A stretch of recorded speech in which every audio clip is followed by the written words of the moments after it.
भाई का प्यार। एक बार एक जहाज़ में करीब 100 आदमी बैठकर हिंदुस्तान की ओर आ रहे थे। कुछ दिन की यात्रा के बाद जहाज़ किसी चट्टान से टकराकर बेकार हो गया।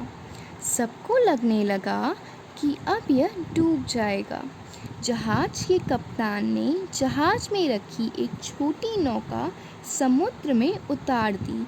खाने का सामान और 19 आदमियों को साथ लेकर वह कप्तान स्वयं नौका में जा बैठा।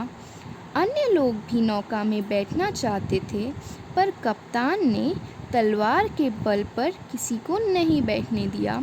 जहाज डूब गया।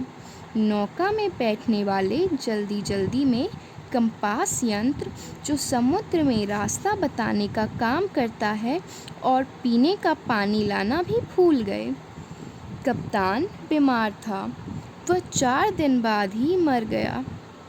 इस घटना से नाव में अव्यवस्था हो गई थी, पर एक बूढ़े आदमी को कप्तान बना देने से पुनः व्यवस्था स्थापित हो गई। इधर खाने का सामान खत्म हो रहा था, उधर किनारा कब मिलेगा कुछ पता नहीं था।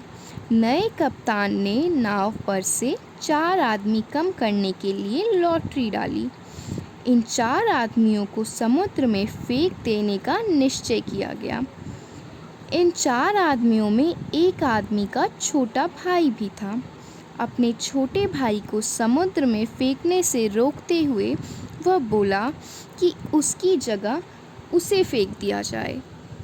इस पर छोटा भाई बोला, मैं तुमको नहीं मारने दूंगा। तुम विवाहित हो, तुम्हारे बच्चे भी हैं, हमारे 3 अनाथ बहनें हैं। भैया, तुम्हारा जीवित रहना बहुत आवश्यक है। तुम जीवित रहोगे तो परिवार का भरण पोषण भी कर लोगे।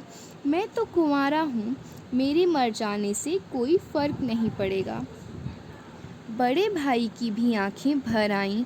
वह छोटे भाई की बात सुनकर रो पड़ा। भाई, तुम छोटे हो, मुझे बहुत प्रिय हो।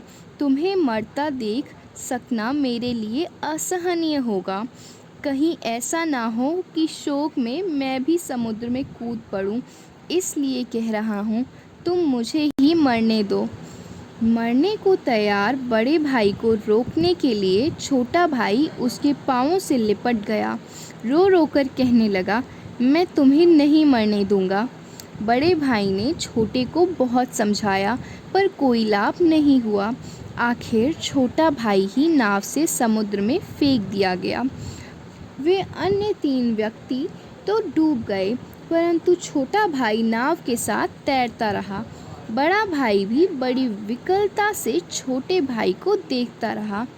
भाई के प्रति भाई का ऐसा प्रेम देखकर सभी यात्रियों की आंखें भर आईं। कुछ देर बाद ही सबने एकमत होकर कहा, हमारा चाहे जो हो, पर हम इस युवक को अवश्य बचाएंगे।